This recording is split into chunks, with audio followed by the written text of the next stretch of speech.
The Deputy President of the country, Mr. Kgalema Motlanthe, led a collective of ministers at a stakeholder dialogue meeting between farmers and farm workers in the Western Cape, Paarl, on the 12th of February ahead of the State of the Nation address.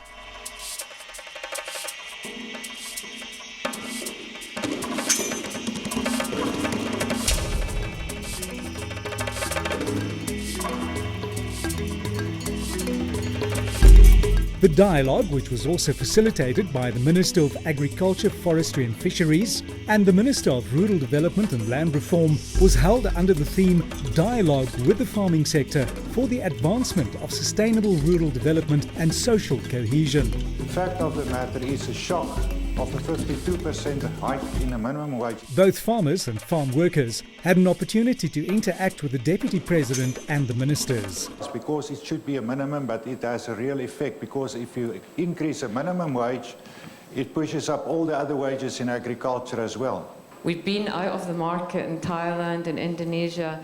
They created a stakeholders forum for us, which has been helping us to formulate our response. And Minister Davies, I know that we've gone through a process in Thailand. I think South Africa has good infrastructure for formal training in agriculture, but the challenge is the farming farmers and the farm workers on the farm to get skills and hands-on training to them while they are farming. The question is how we're going to address it.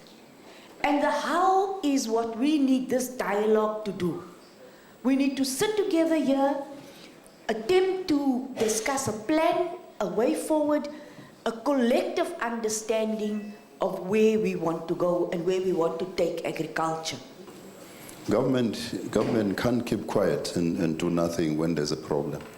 Every day we see youngsters out in the streets protesting, even joining strikes which are legal. They join them and we don't even know what they do when they get there. But you can see there's energy there that needs to be harnessed and directed. Firstly, we came in the spirit of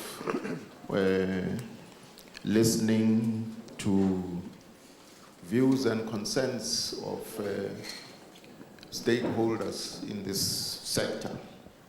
Then, of course, the other issues were relating to whether, there are new challenges which are occasioned by this wage determination.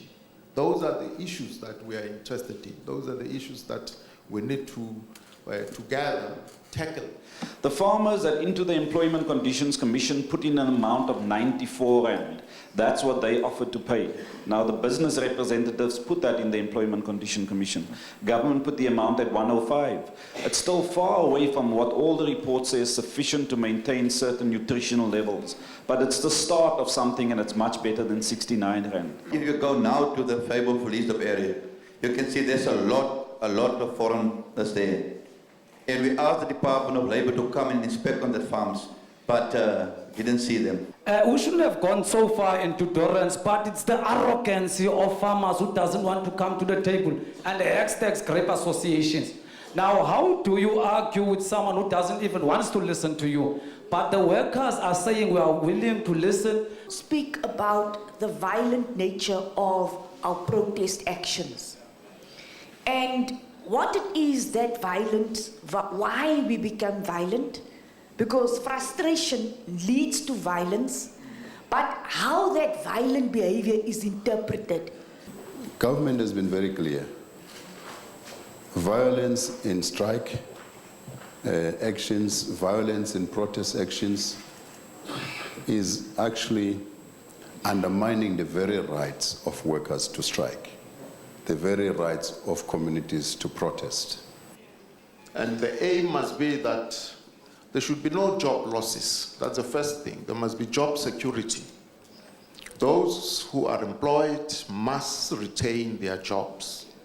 And then we must, through tapping into all the available human resources in terms of innovative ideas, we should be able to improve so that more people can be employed. From our side as government, we pull out all stops to ensure that we pull them out of the rut, and in the process, workers' rights must always be respected and protected. That is the main point that we ought to look at.